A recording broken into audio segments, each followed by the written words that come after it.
Bismillahirrahmanirrahim. Assalamualaikum warahmatullahi wabarakatuh.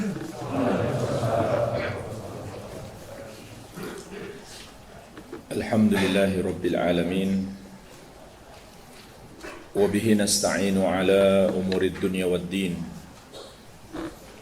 Wassalatu wassalamu ala asyrafil anbiya'i wal mursalin, Nabiyyina Muhammadin wa ala alihi wa sahabatihi ajma'in wa man tabi'ahum bi ihsanin ila yaumiddin, amma ba'd.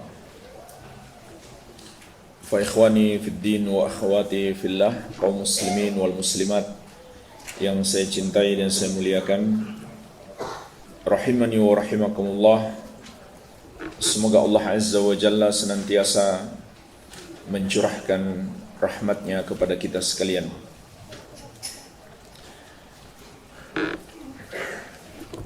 Kita menyadari bersama bahwasannya nikmat hidayah yang Allah Azza wa Jalla berikan kepada kita adalah nikmat terbesar dalam hidup kita.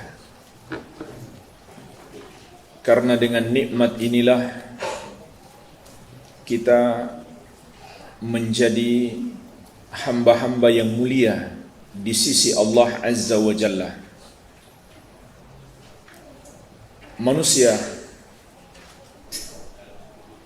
awalnya Allah ciptakan sebagai makhluk yang mulia, tetapi dalam perjalanan hidupnya, ketika dia tidak mendapatkan hidayah, ketika dia memilih jalan kesesatan, maka hilang kemuliaannya. Bahkan dia menjadi makhluk yang paling hina, yang paling rendah, yang paling dimurkai oleh Allah Azza wa Jalla. Ketika hilang hidayah sama sekali dari dirinya, mereka itulah yang disebut di dalam Al-Quran dan As-Sunnah sebagai orang-orang kafir. Dalam surat Al-Bayyinah ayat ke-6, Allah Azza wa Jalla menegaskan, Innal ladhina kafaru min ahlil kitabi wal musyrikina fi nari jahannam khalidina fiha ulaika hum syarrul bariyah. Sesungguhnya orang-orang kafir yang berasal dari dua golongan. Golongan yang pertama ahlul kitab, Yahudi dan Nasrani. Golongan yang kedua adalah al-musyrikin, semua yang menyembah kepada selain Allah atau tidak mentauhidkan Allah dalam penyembahannya. Maka tempat mereka di neraka Jahannam, mereka kekal di dalamnya. Mereka itulah seburuk-buruknya makhluk. Maka jemaah sekalian, Allah menegaskan kepada kita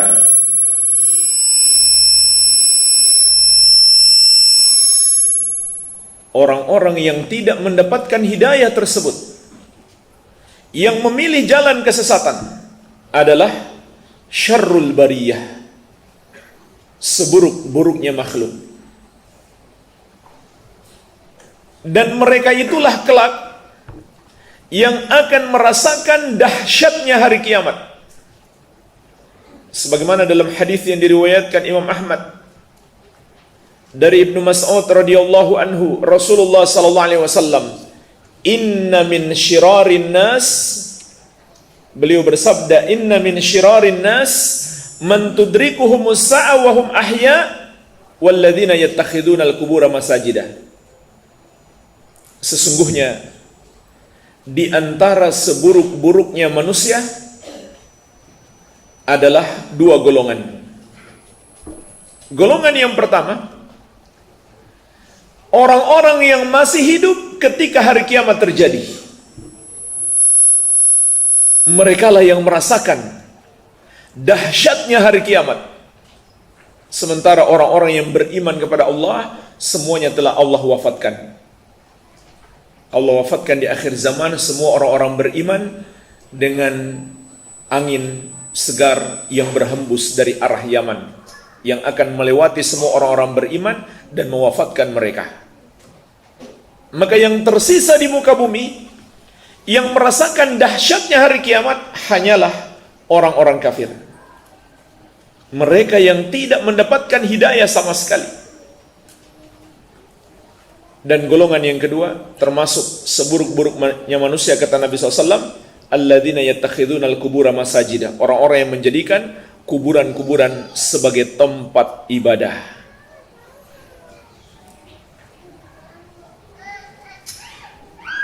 Dan yang lebih berbahaya lagi jemaah sekalian, orang-orang yang tidak mendapatkan hidayah ini,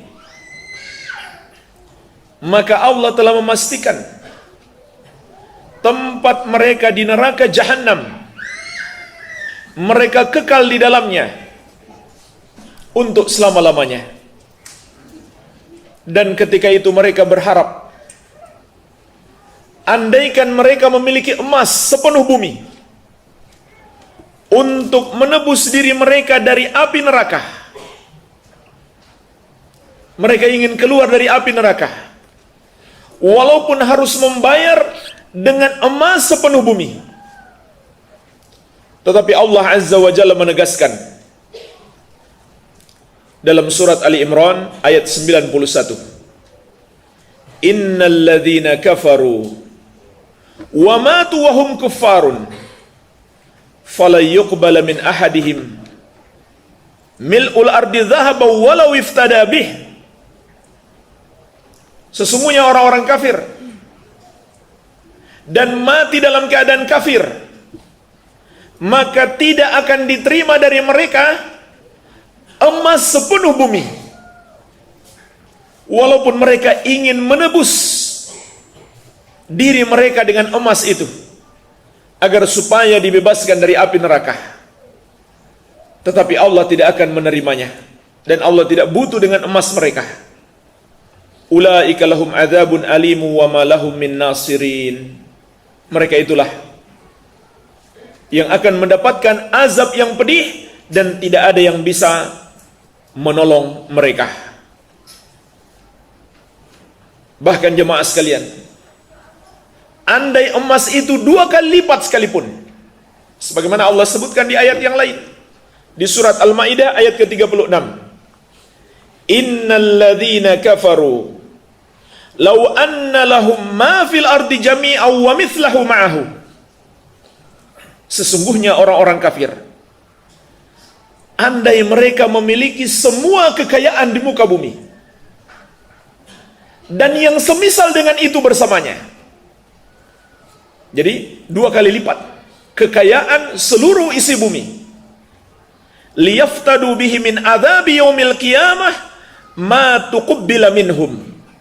Kemudian mereka ingin menebus diri mereka dengan kekayaan sepenuh isi bumi dan yang semisalnya, maka tidak akan diterima daripada mereka, dan mereka tidak akan mungkin dibebaskan dari api neraka di hari kiamat tersebut.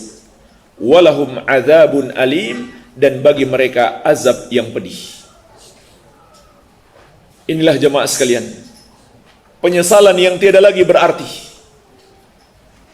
Mereka berharap andai mereka bisa menebus diri mereka agar keluar dari api neraka, walaupun dengan membayar dengan bayaran yang sangat besar, tetapi tidak akan diterima. Bahkan jemaah sekalian, lebih dahsyat lagi, seorang pendosa itu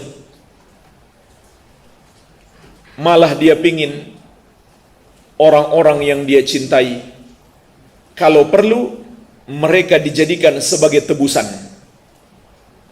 untuk menggantikan dia di neraka. Seorang ayah yang dulu sangat mencintai anaknya, tapi jemaah sekalian, ketika dia melihat neraka, kasih sayang itu telah hilang. Dia pingin anaknya kalau bisa menggantikan dia di neraka. Sebagaimana Allah sebutkan di surat Al-Ma'arij, yubassarunahum yawaddul mujrimu law yaftadi min adzabi yaumi idzin bibanih. Mereka dibuat saling mengenal kembali, kata Allah. Maka seorang pendosa itu benar-benar ingin kalau saja dia bisa selamat dari azab di hari ini dengan menjadikan anaknya sebagai tebusannya. Anaknya dia pingin diazab saja supaya dia bisa bebas dari neraka. Yang dulu anaknya sangat dia sayangi, yang dulu dia berkorban, korban waktunya, korban tenaganya, bahkan dia siap berkorban jiwanya untuk kebahagiaan anaknya. Tapi ketika dia melihat neraka, maka hilang sudah kasih sayang. Yang dia pingin hanya satu, bisa selamat dari api neraka, walaupun anaknya dijadikan sebagai tumbal. Wa sahibatihi wa akhih, begitu pula istri dan saudaranya. Wa fasilatihi allati tu'wi, begitu pula kelompoknya, golongannya yang dulu membela dia ketika di dunia. Wa man fil ardi jami'an tsumma yunjih.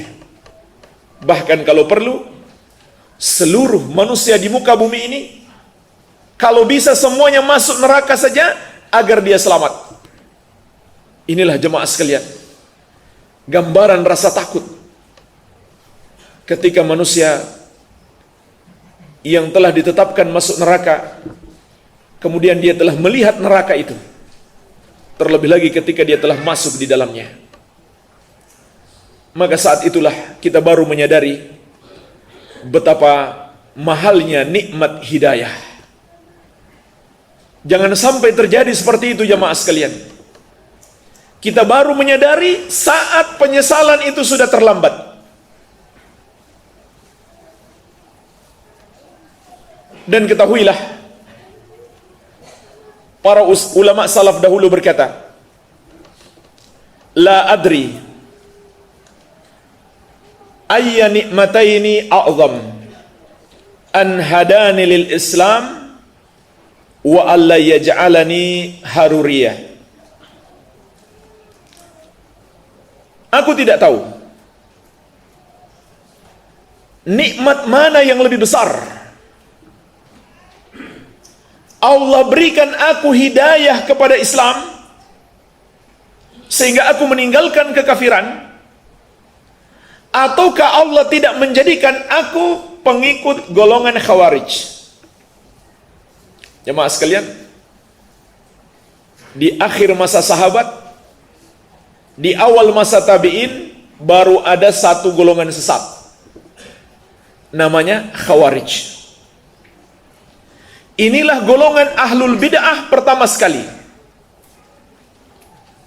golongan yang merubah ajaran Nabi Muhammad SAW pertama sekali, golongan yang menambah-nambah di dalam agama. Ketika mereka muncul, para ulama salaf mengatakan, saya tidak tahu nikmat mana yang lebih besar.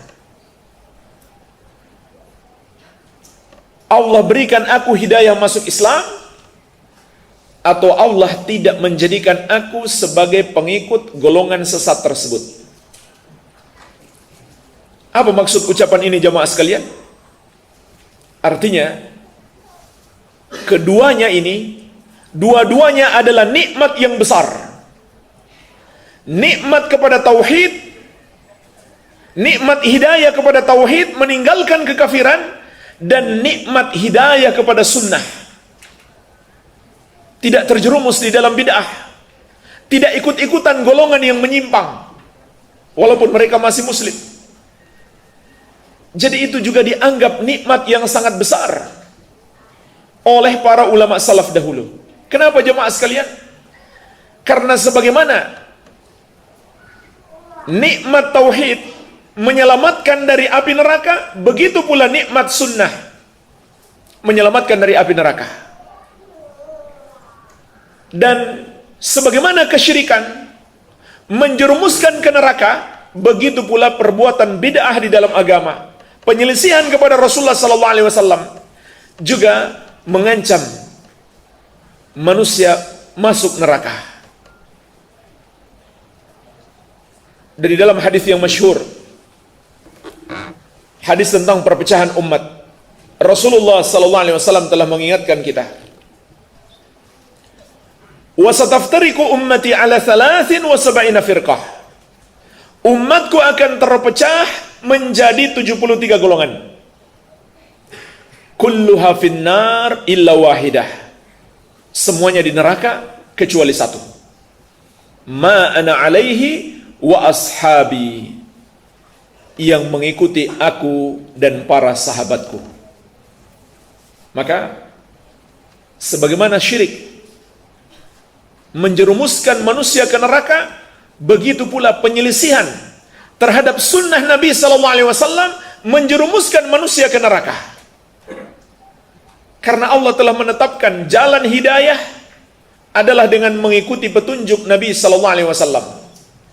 Dalam surat An-Nur ayat ke-54, Allah Azza wa Jalla menegaskan, "Wa in tuti'uhu tahtadu." Kalau kalian menaati Rasul, maka kalian akan mendapatkan hidayah. Dan dalam hadis yang diriwayatkan Imam Al-Bukhari dari sahabat yang mulia Abu Hurairah radhiyallahu anhu, Rasulullah sallallahu alaihi wasallam menegaskan, "Kullu ummati yadkhulunal jannah illa man aba." Semua umatku akan masuk surga kecuali yang enggan. Maka beliau ditanya, "Wa man ya'ba ya Rasulullah?" Siapakah itu yang enggan masuk surga ya Rasulullah? Maka Nabi SAW menegaskan, "Man ata'ani dakhalal jannah, wa man asani faqad aba." Barang siapa menaatiku, dialah yang akan masuk surga. Dan barang siapa yang tidak menaatiku, dialah yang enggan masuk surga. Jadi, sebagaimana tauhid adalah kunci surga, begitu pula mengikuti sunnah adalah kunci surga. Dan ketahuilah jemaah sekalian, tauhid itu sendiri adalah sunnah yang paling agung, sunnah yang paling tinggi. Mentauhidkan Allah, memurnikan ibadah hanya kepadanya, dan menjauhi segala macam kesyirikan dan kekufuran. Maka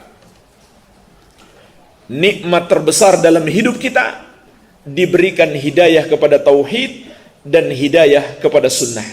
Jemaah sekalian, renungkanlah kehidupan Abu Thalib. Subhanallah, Abu Thalib, jasa-jasanya kepada Rasulullah sallallahu alaihi wasallam tidak mungkin kita tandingi. Begitu pula jasa-jasanya kepada Islam, mungkin sampai mati kita nggak bisa tandingi. Luar biasa jasa-jasanya Abu Thalib kepada Islam. Di masa Rasulullah sallallahu alaihi wasallam memulai dakwah, orang-orang kafir Quraisy mendatangi Abu Thalib. "Tolong suruh ponakanmu berhenti. Masa dia membodoh-bodohi kami? Maksudnya menganggap kami bodoh, dan nenek moyang kami dianggap bodoh." Perhatikan jemaah sekalian.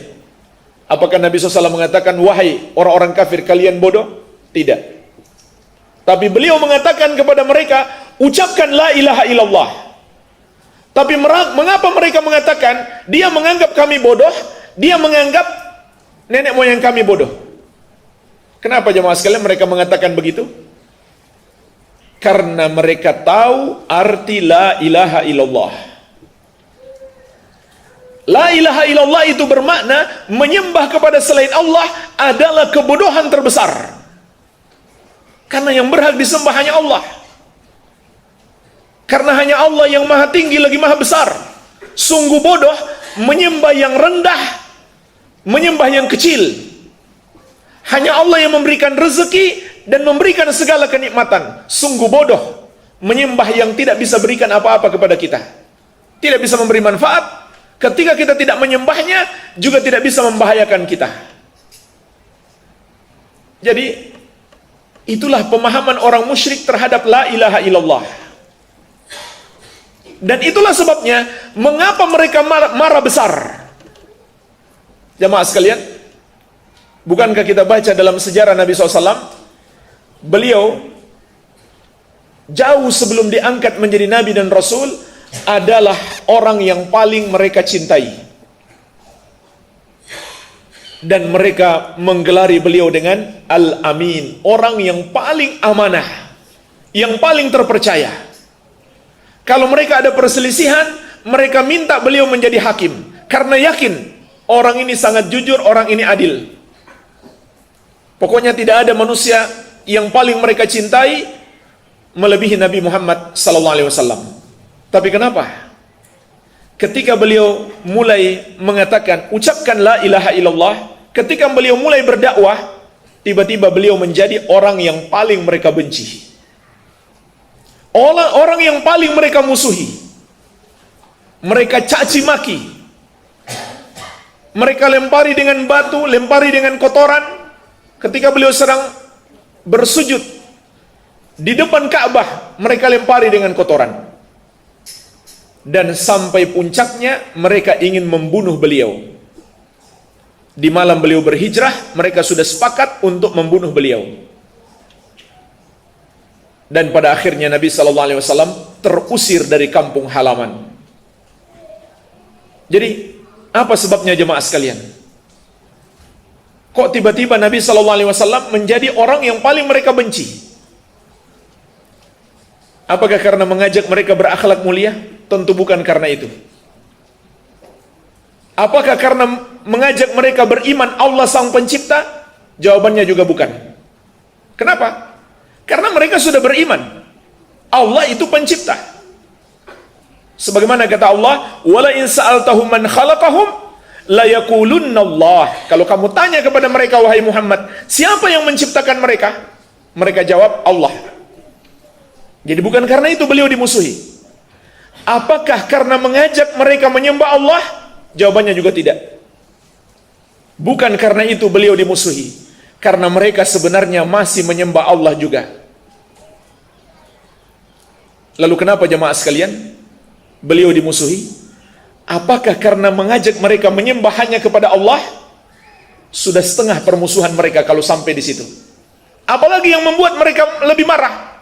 Karena menyalah-nyalahkan, menyesat-nyesatkan, mensyirik-syirikan, mengkufur-kufurkan peribadahan mereka kepada selain Allah. Ini jemaah sekalian yang membuat mereka marah. Karena Nabi Muhammad SAW datang bukan saja mengajak menyembah hanya kepada Allah, tapi mengatakan salah, batil, kufur, syirik, sesat yang menyembah kepada selain Allah. Jadi kalau ada orang hari ini tidak mau orang yang menyembah kepada selain Allah dikatakan kafir, dikatakan salah, maka dia seperti musyrikin jahiliyah yang membenci Rasulullah SAW, yang memusuhi beliau.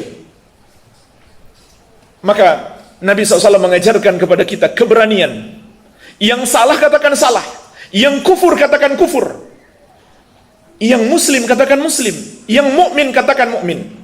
Tidak peduli seisi dunia membenci, tidak peduli mereka mau membunuh.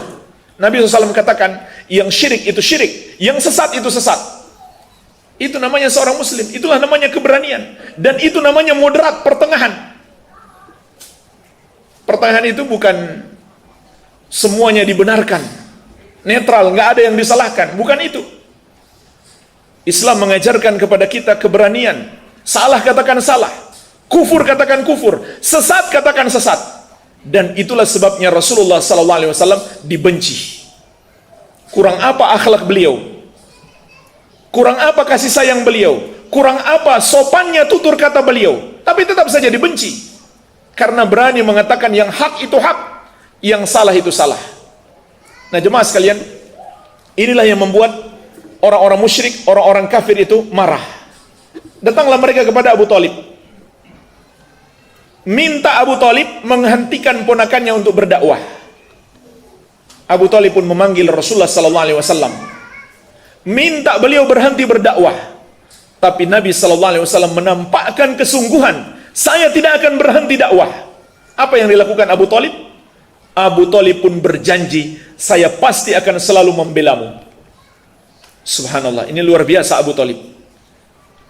Makanya ketika Abu Thalib masih hidup, orang-orang kafir Quraisy tidak terlalu berani menyakiti Nabi Muhammad SAW seperti yang diperlakukan kepada para sahabat yang lain. Para sahabat yang lain betul-betul disiksa, dizolimi. Tapi kepada Nabi SAW mereka masih segan kepada Abu Thalib, karena Abu Thalib pemimpin kaum. Luar biasa jemaah sekalian, jasa-jasa Abu Thalib. Dia korbankan segalanya untuk membela Rasulullah SAW. Tetapi sayangnya, sampai akhir hayat Abu Thalib, Rasulullah SAW mendakwahinya dan dia tidak mau masuk Islam. Abu Thalib sudah memiliki dua yang dapat membantu dia untuk menjadi orang beriman. Pertama, dia punya ilmu. Artinya apa? Dia sudah tahu ini agama yang benar. Yang kedua, dia yakin. Karena ada juga orang sudah tahu tapi belum yakin. Abu Thalib sudah sampai pada tahap keyakinan. Inilah agama yang benar, agama Muhammad sallallahu alaihi wasallam. Tapi satu yang tidak dia punya, yaitu ketundukan. Dia tidak mau masuk Islam. Sampai mati Abu Thalib tidak mau mengucapkan la ilaha illallah. Maka jemaah sekalian, bandingkan dengan kita. Apa jasa kita kepada Islam? Apa jasa kita kepada Nabi Muhammad SAW? Dan Abu Thalib tentu menguasai bahasa Arab. Dia orang Arab. Dan orang Arab di zaman dulu itu umumnya memang pandai berbahasa Arab. Makanya ketika Al-Quran datang mereka takjub, mereka heran. Ini pasti bukan ucapan manusia. Dan Abu Thalib mengenal Nabi Muhammad SAW dari kecil sampai dewasa sebagai orang yang paling jujur. Bersamaan dengan itu, dia tidak mau masuk Islam. Dia tidak mendapatkan hidayah. Begitu pula orang-orang musyrik Quraisy. Yang tidak sedikit dari mereka adalah keluarga Nabi Muhammad SAW. Paman-pamannya, sepupu-sepupunya. Dan mereka mengenal beliau sejak kecil. Nggak pernah berdusta. Bahkan jemaah sekalian, detik-detik beliau mulai berdakwah secara terang-terangan, beliau masih menguji mereka. Wahai kaum, apakah kalian akan percaya kalau aku mengatakan di balik bukit ini ada pasukan yang siap menyerang kalian? Dan zaman itu jemaah sekalian hampir mustahil terjadi. Kalau ada pasukan besar bergerak tanpa diketahui. Kan zaman dulu orang lambat pergerakannya. Pasti ketahuan. Abraha sebelum datang ke Makkah, sebulan perjalanan orang-orang Arab sudah tahu. Ini ada pasukan besar menuju ke sini. Makanya mereka sudah mengungsi. Orang-orang yang tinggal di sekitar Ka'bah sudah mengungsi semuanya. Karena Abraha mau menyerang. Jadi hampir mustahil kalau nggak ketahuan di zaman dulu. Ketika Nabi SAW mengatakan, apakah kalian percaya kalau aku bilang di balik bukit ini ada pasukan besar yang siap menyerang kalian? Mereka katakan, kami yakin, kami percaya. Itu Nabi SAW menguji mereka. Kemudian kata Nabi SAW, kalau begitu berimanlah kepadaku. Ucapkan la ilaha illallah. Sembahlah hanya kepada Allah. Tinggalkan sesembahan kalian. Tiba-tiba mereka langsung membenci beliau. Jadi luar biasa mereka mengenal beliau. Masih keluarga beliau pula. Pengetahuan terhadap bahasa Arab luar biasa. Dan itulah sebabnya mereka benci kepada Nabi SAW ketika mengatakan ucapkan la ilaha illallah. Karena mereka tahu arti la ilaha illallah. Tapi jemaah sekalian, bersamaan dengan itu mereka tidak dapat hidayah. Bandingkan dengan kita.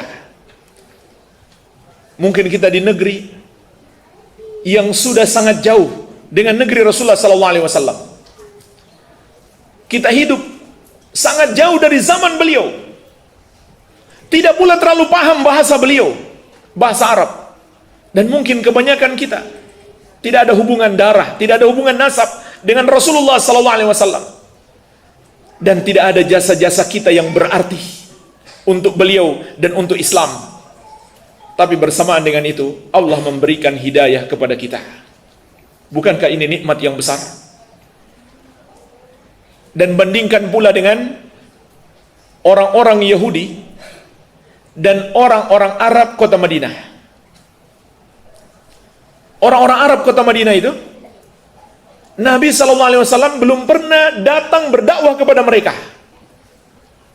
Tapi justru mereka yang mendapatkan hidayah. Mereka mulai mengirim utusan, satu persatu masuk Islam. Sampai dikatakan, ketika Nabi SAW datang ke kota Madinah, tidak ada satupun rumah kecuali sudah ada minimal satu orang Muslim. Itu sebelum beliau berdakwah di kota Madinah. Begitulah hidayah Allah berikan kepada siapa yang dia kehendaki. Yang lebih mengenal Nabi Muhammad SAW sebagai orang yang paling jujur, malah yang paling menentang. Kemudian jemaah sekalian, orang-orang Yahudi, kenapa mereka sudah ngumpul di kota Madinah dan di sekitarnya? Karena mereka baca dalam kitab-kitab yang Allah turunkan kepada mereka, akan datang Nabi akhir zaman, dan dia akan datang berhijrah ke Madinah dan sekitarnya. Maka mereka pun sudah menunggu beliau di sana. Dan seringkali mereka mengancam orang-orang Arab di kota Madinah. Kalau berperang dengan orang-orang Arab, mereka suka mengancam, tunggulah kalian sampai datang Nabi akhir zaman, dan kami akan memerangi kalian bersama Nabi tersebut, dan kalian pasti kalah. Karena tercatat dalam kitab-kitab terdahulu, Nabi itu akan selalu ditolong oleh Allah. Pengikut-pengikutnya pun akan selalu ditolong oleh Allah.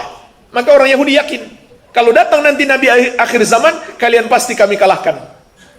Subhanallah jemaah sekalian, ketika datang Nabi tersebut, sampai beliau ke kota Madinah, mereka mengatakan, bukan dia yang kami tunggu.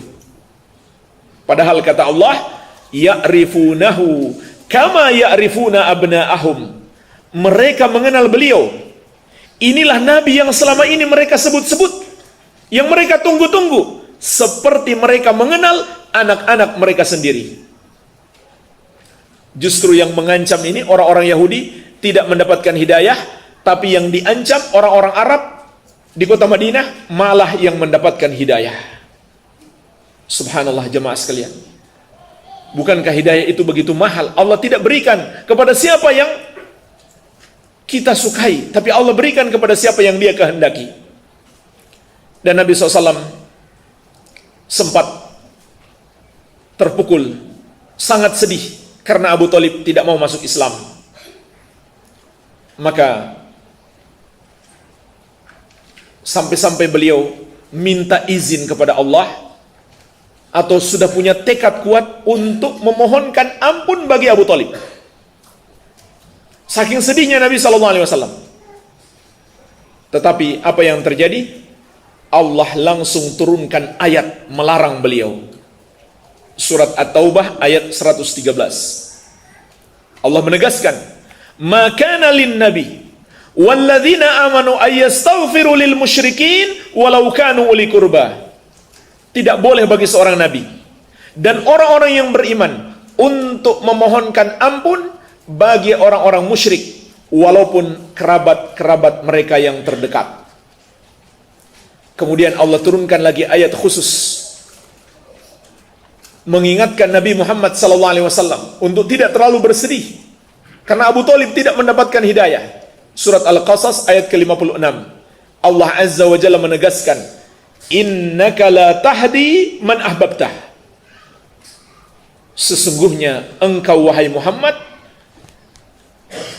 tidak akan bisa memberikan hidayah kepada siapa yang engkau cintai. Subhanallah jemaah sekalian, yang mendakwahi Abu Thalib adalah dai terbaik, ustaz terbaik, yang paling berilmu, yang paling fasih ucapannya. Tetapi kata Allah, innaka la tahdi man ahbabta. Engkau wahai Muhammad tidak bisa memberikan hidayah kepada siapa yang kau cintai. Sementara yang berdakwah kepada kita tentu bukan seorang nabi, bukan orang yang paling berilmu, mungkin biasa-biasa saja, tapi Allah yang maha penyayang memberikan hidayah kepada kita. Kemudian Allah tegaskan, Walakinallaha yahdi man yasha wa huwa a'lamu bil muhtadin. Akan tetapi Allah memberikan hidayah kepada siapa yang Dia kehendaki. Jadi tidak mengikuti kehendak Nabi Muhammad SAW. Maka ayat ini pun ada pelajaran penting bagi kita, bahwa Nabi kita yang mulia SAW adalah manusia biasa sama seperti kita. Tidak punya sifat-sifat Allah sedikit pun.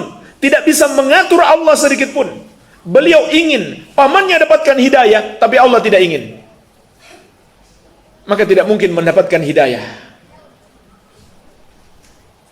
Sebaliknya jemaah sekalian, ada beberapa orang-orang kafir yang terlibat dalam perang Uhud, yang menyakiti kaum musyrikin, kaum muslimin, sampai kurang lebih 70 orang kaum muslimin yang wafat, termasuk Hamzah bin Abdul Muttalib, paman Nabi SAW, yang pernah dilaknat, didoakan jelek oleh Nabi Muhammad SAW. Ternyata mereka mendapatkan hidayah. Ternyata mereka yang malah mendapatkan hidayah. Jadi Nabi SAW hanyalah manusia biasa sama seperti kita. Tidak boleh kita bergantung hati kepada beliau. Tidak boleh kita berdoa kepada beliau. Beliau tidak akan bisa mengabulkannya. Dan beliau juga tidak pernah mengajarkan berdoa kepada beliau, nanti dia teruskan kepada Allah. Tidak pernah. Nabi SAW tidak pernah mengajarkan kepada kita cara berdoa seperti itu. Berdoalah hanya kepada Allah. Nabi kita yang mulia SAW hanyalah manusia biasa sama seperti kita. Walaupun tentunya kita harus muliakan beliau, mencintai beliau melebihi seluruh makhluk, karena beliau adalah utusan Allah Azza wa Jalla. Dan yang paling penting kita ittiba kepada beliau. Kemudian Allah menegaskan di akhir ayat, wa huwa a'lamu bil muhtadin, dan Allah lebih tahu siapa yang pantas mendapatkan hidayah. Jadi nggak boleh kita bertanya, kenapa sih dia nggak dapat hidayah? Maksudnya kita memprotes begitu, nggak boleh. Allah lebih tahu daripada kita siapa yang pantas mendapatkan hidayah.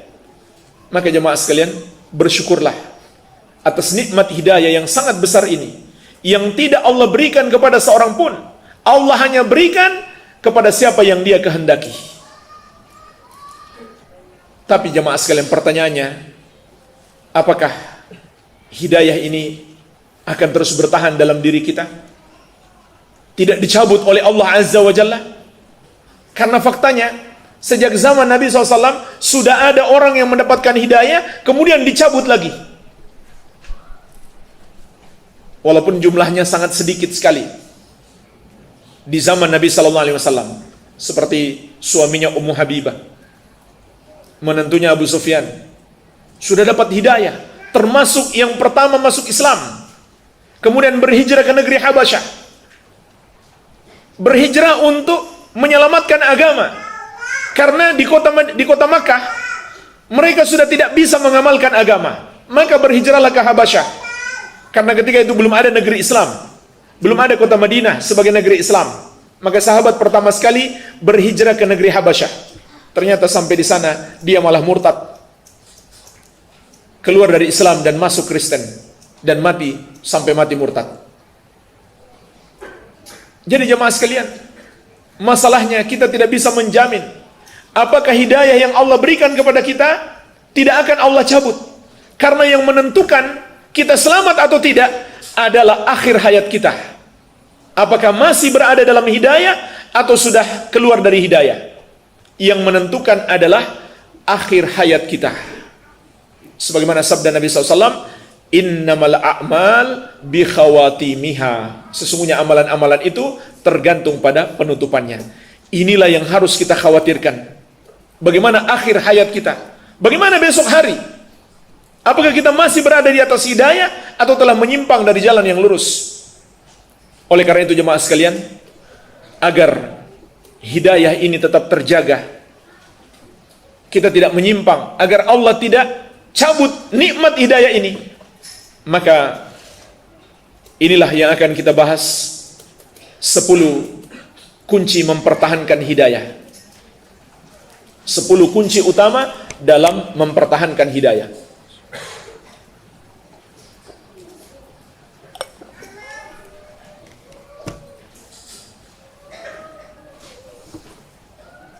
Yang pertama adalah al-ikhlas. Inilah kunci pertama dan paling utama untuk mempertahankan hidayah dalam diri kita. Hendaklah kita senantiasa ikhlas. Apa itu ikhlas, jemaah sekalian? Ikhlas maknanya dalam syariat adalah memurnikan ibadah hanya untuk Allah semata-mata dan melakukannya hanya karena Allah. Jadi ikhlas itu dalam syariat maknanya sama dengan tauhid. Sama dengan tauhid. Ini makna ikhlas secara hakiki.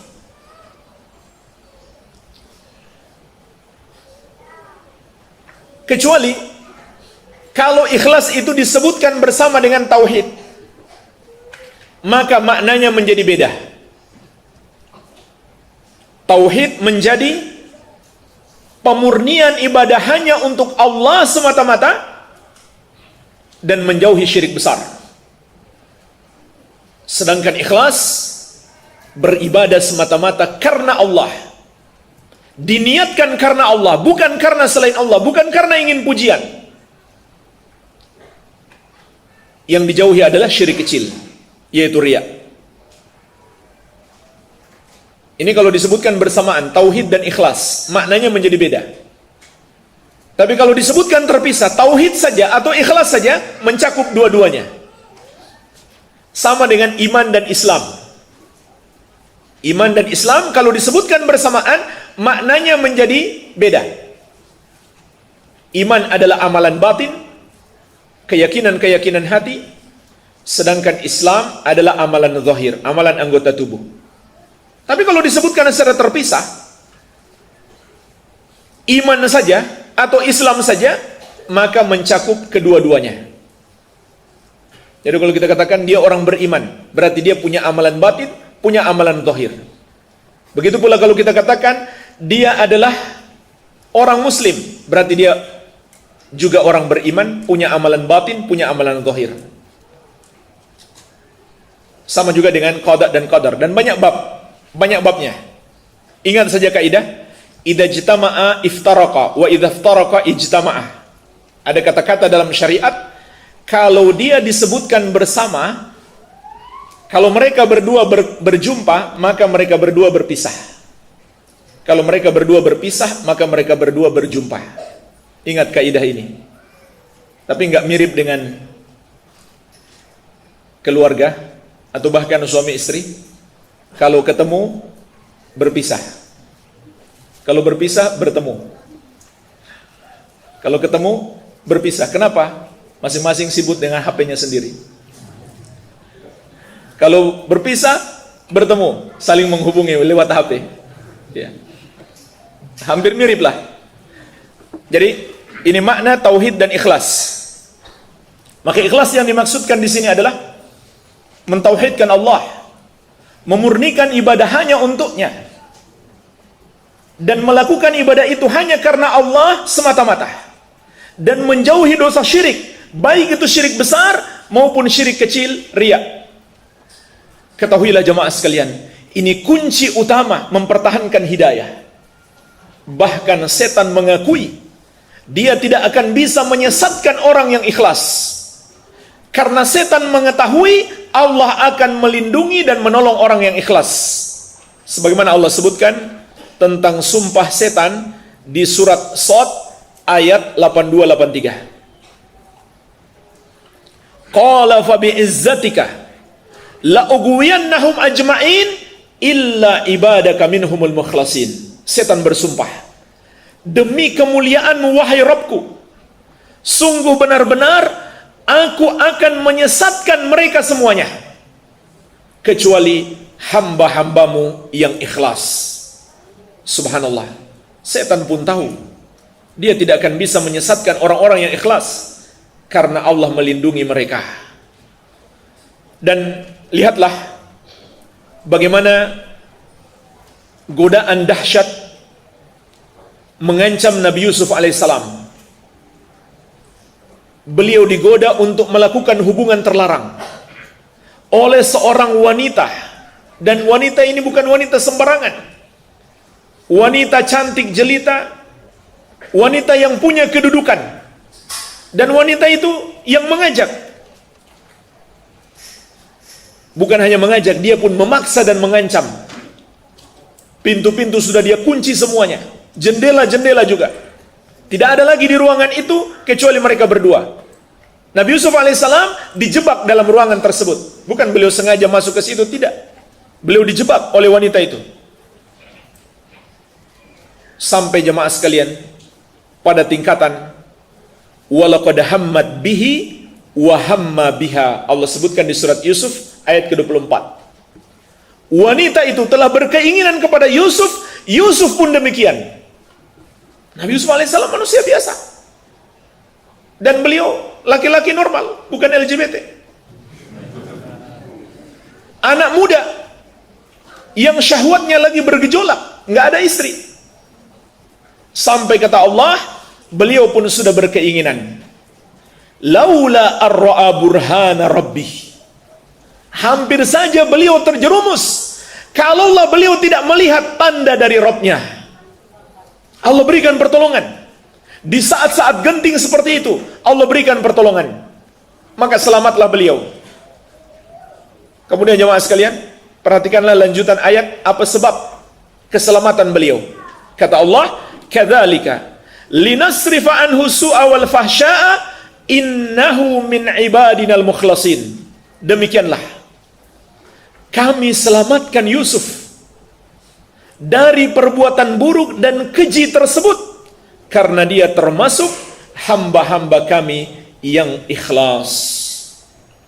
Inilah jemaah sekalian, kunci utama mendapatkan pertolongan Allah Azza wa Jalla. Senantiasa memurnikan ibadah kita hanya untuk Allah, menjauhi dosa syirik besar, dan meniatkan semata-mata ibadah kita ini karena Allah, dan menjauhi syirik kecil, yaitu riya, menginginkan pujian orang. Maka inilah kunci utama untuk istiqamah dalam hidayah.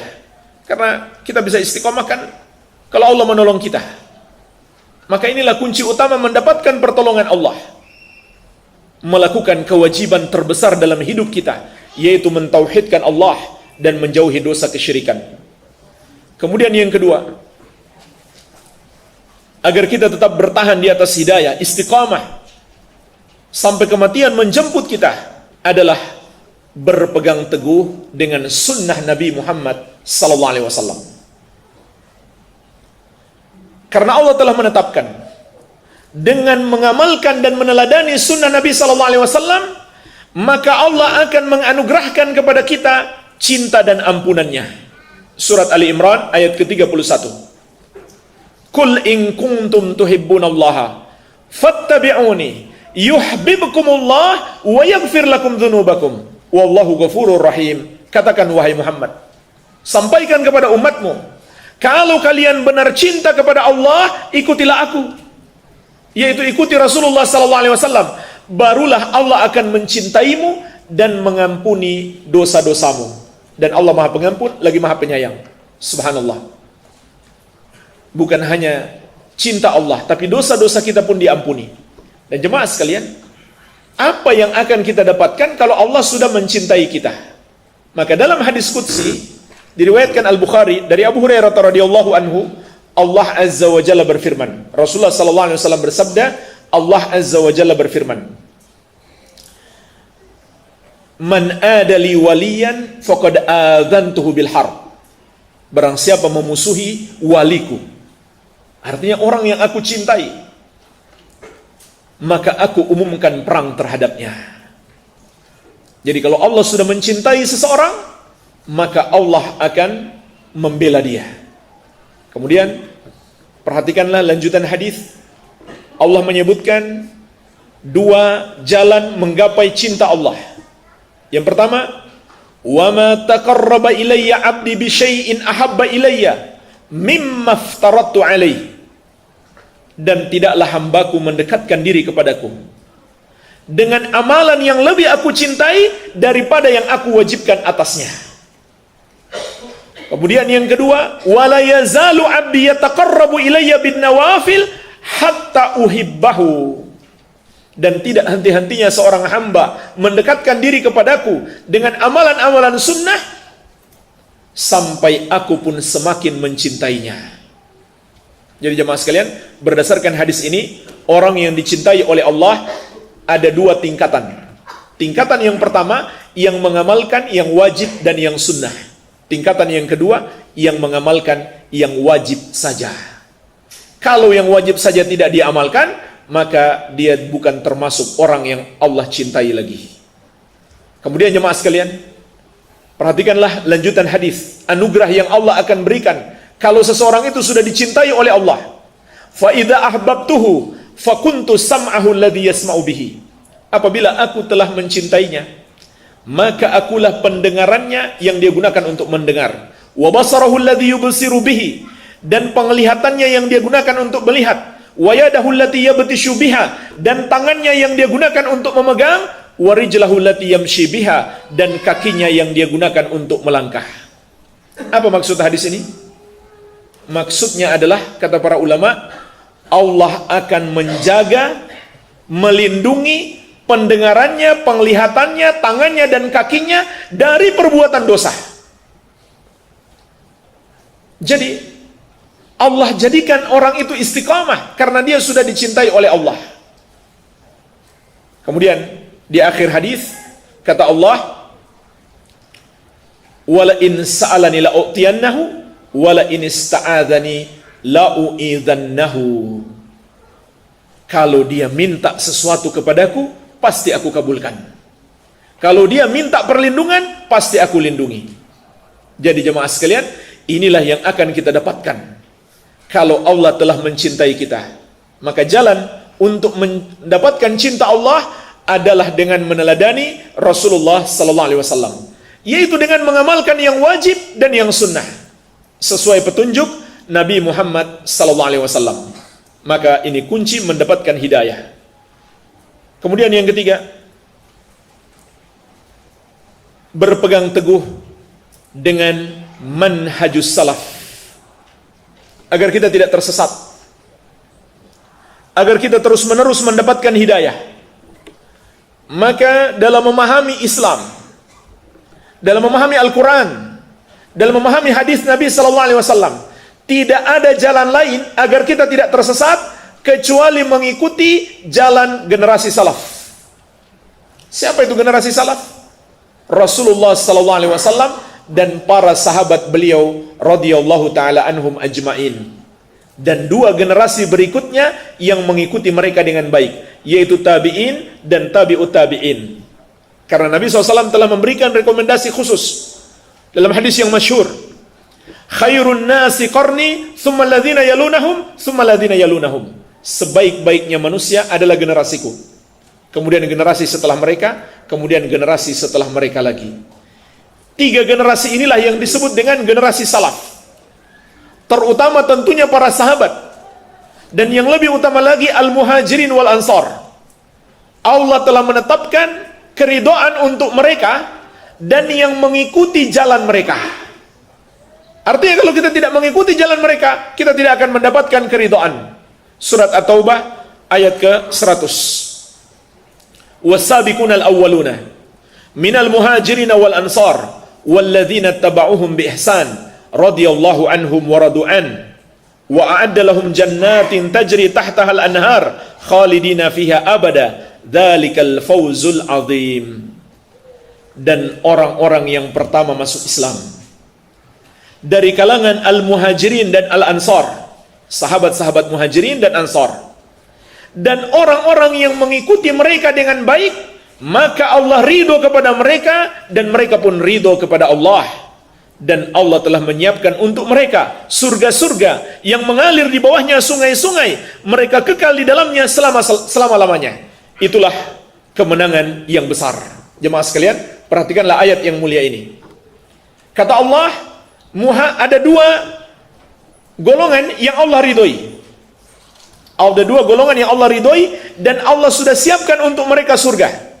Yang pertama adalah al-muhajirin wal ansar. sahabat-sahabat terbaik, orang-orang yang pertama masuk Islam, murid-murid didikan Rasulullah sallallahu alaihi wasallam, al-muhajirin wal ansar. Ini golongan yang pertama. Kemudian golongan yang kedua siapa? Walladzina taba'uhum biihsan, dan orang-orang yang mengikuti mereka dengan baik. Dan ayat ini masih berlaku terus sampai hari kiamat. Siapapun yang mengikuti mereka. Tapi perhatikan ayat ini jemaah sekalian, bukan asal mengikuti mereka, namun biihsan, dengan baik. Maka mereka pun akan mendapatkan ridho Allah, dan Allah siapkan surga untuk mereka. Jadi inilah jalan keselamatan, mengikuti generasi salaf. Oleh karena itu jemaah sekalian, termasuk sebab penyimpangan terbesar, banyak orang yang sebenarnya punya semangat beragama, punya semangat ibadah, punya semangat memperjuangkan Islam, tapi kemudian tersesat. Kenapa? Asal dia baca ayat, dia tafsirkan sendiri. Asal dia dapat hadis, dia pahami sendiri. Dia tidak merujuk kepada pemahaman salaf. Dan ini sebab terbesar, di antara sebab terbesar manusia tersesat. Dan inilah sebab terbesar mengapa Khawarij muncul pertama sekali. Begitu pula golongan-golongan sesat berikutnya. Karena mereka pahami sendiri. Jemaah sekalian, kalau kita baca hadis-hadis dan kisah tentang Khawarij, terutama generasi pertama, kita pasti berdecak kagum. Karena mereka itu subhanallah ahli ibadah dan para penghafal Al-Quran. Juga ada para penghafal hadis di antara mereka. Betapa hebatnya ibadah mereka, sampai-sampai Nabi SAW mengatakan kepada para sahabat, ini mereka belum muncul mereka ketika itu, tapi Nabi SAW sudah mengingatkan kepada para sahabat, laisa qira'atukum ila qira'atihim bisyai'in. Bacaan Al-Quran kalian tidak ada apa-apanya dibandingkan dengan bacaan mereka. Subhanallah. Ini sahabat didikan Nabi Muhammad SAW. Ternyata dalam membaca dan menghafal Al-Quran bisa dikalahkan oleh Khawarij. Laisa salatukum ila salatihim bisyai'. Salat kalian tidak ada apa-apanya dibandingkan dengan salat mereka.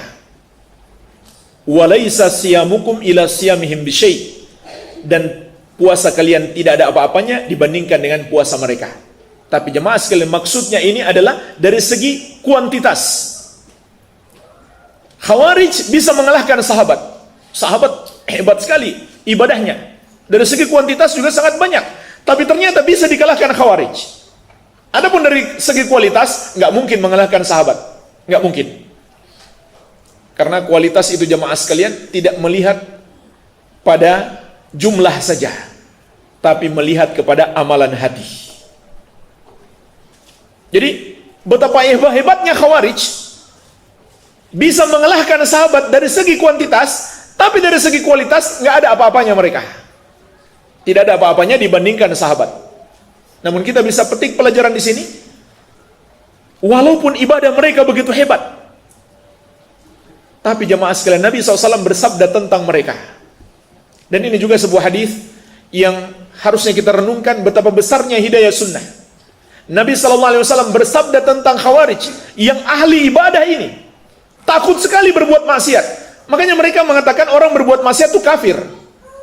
Itu pendapat Khawarij. Pelaku maksiat adalah kafir karena saking takutnya dia berbuat dosa. Tapi bersamaan dengan itu Rasulullah SAW mengatakan, kilabun nar syarru qatla tahta adimis sama. Mereka adalah anjing-anjing neraka, seburuk-buruknya bangkai yang terbunuh di bawah kolong langit. Itulah sebabnya tadi kita nukilkan ucapan salaf, saya tidak tahu nikmat mana yang lebih besar, Allah berikan aku hidayah kepada Islam atau hidayah kepada sunnah sehingga selamat dari golongan Khawarij. Karena masa itu baru ada satu golongan sesat, Khawarij. Karena Nabi SAW mengatakan mereka adalah anjing-anjing neraka, ahli ibadah jemaah sekalian. Ini pentingnya mendapatkan hidayah kepada sunnah. Mereka muslim, ahli ibadah bahkan. Makanya ini pelajaran bagi kita. Jangan hari ini kita melihat orang yang Masya Allah ahli ibadah, hafal Quran, berarti yang dia sampaikan benar. Belum tentu. Kenapa Khawarij tersesat? Karena mereka membaca Al-Quran dan mereka pahami sendiri. Mereka tafsirkan sendiri. Mereka tidak mengikuti pemahaman para sahabat. Begitu pula hari ini. Jangan kita terpukau. Lihat orang Masya Allah hafalannya kuat. Hafalan Qurannya, hafalan hadisnya. Lihat dulu pemahamannya bagaimana. Apakah dia memahami seperti pemahaman sahabat? Maka itulah hidayah. Itulah sunnah. Kalau dia memahami sendiri, tidak mengikuti pemahaman sahabat, atau yang dia ikuti adalah golongan-golongan yang menyimpang, itu adalah kesesatan. Jadi jemaah sekalian, ini kunci utama agar kita mendapatkan hidayah. Selalu merujuk kepada generasi salaf. Karena kalau dalam agama ini, kita beda paham dengan salaf, dua kemungkinan. Kita yang salah atau mereka yang salah. Kan nggak mungkin mereka salah lalu kita yang benar. Nggak mungkin. Mereka belajar langsung dari Nabi SAW. Al-Quran dan Al-Hadis datang dengan bahasa mereka. Dan kejadian-kejadian yang menyebabkan turun Al-Quran dan muncul hadis terjadi di masa mereka. Jadi mereka pasti lebih tahu daripada kita tentang agama Islam ini. Maka tidak boleh kita menyelisihi mereka.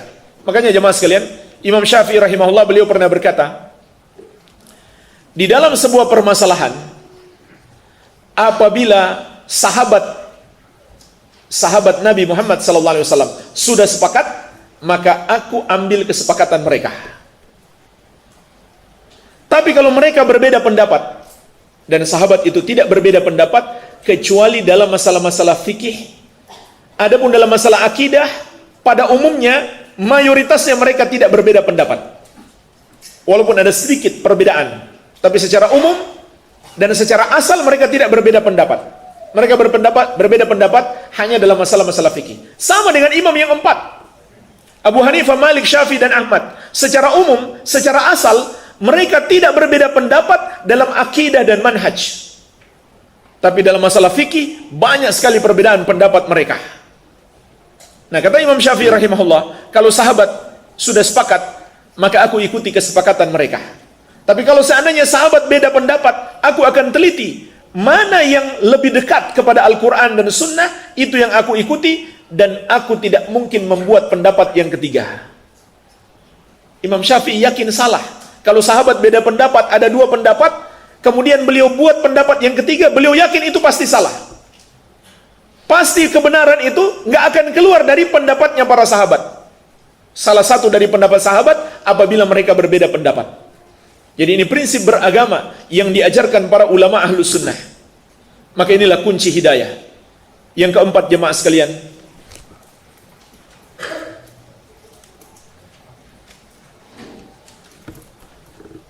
mendalami ilmu agama. Mendalami ilmu agama. Inilah kunci agar nikmat hidayah ini terus ada pada kita. Terus menerus kita mendalami ilmu agama. Karena keimanan itu berjalan bersama dengan ilmu kita. Oleh karena itu orang paling beriman adalah Nabi Muhammad SAW. Kenapa? Beliau yang paling berilmu. Oleh karena itu Allah tegaskan di surat Fatir, "Wa may yakhsha innama yakhshallaha min ibadihi al-ulama." Hanyalah yang takut kepada Allah dari hamba-hambanya para ulama. Ulama di sini maknanya adalah al-ulama ubillah, orang-orang yang berilmu tentang Allah. Para sahabat Nabi Muhammad SAW, orang-orang yang paling kuat imannya. Kenapa? Mereka yang paling berilmu tentang Allah, tentang hukum-hukum dan syariat Allah Azza wa Jalla. Dan dalam hadis Bukhari dan Muslim dari Muawiyah bin Abi Sufyan radhiyallahu taala anhuma, Rasulullah sallallahu alaihi wasallam menegaskan, "May yuridillahu bihi khairan yufaqihu fid din." Barang siapa yang Allah inginkan kebaikan baginya, maka Allah akan pahamkan dia dengan agama. Jadi jemaah sekalian, semakin dalam kita menuntut ilmu agama, semakin paham dengan agama, maka semakin besar kebaikan Allah berikan kepada kita. Kebaikan apa? Kebaikan hidayah, kebaikan Islam, kebaikan iman. Inilah kunci mempertahankan hidayah, mendalami ilmu agama. Kemudian yang kelima, agar hidayah kita tidak hilang. Dan ini adalah cabang dari yang keempat. Yang kelima adalah memilih guru dari kalangan ahlus sunnah.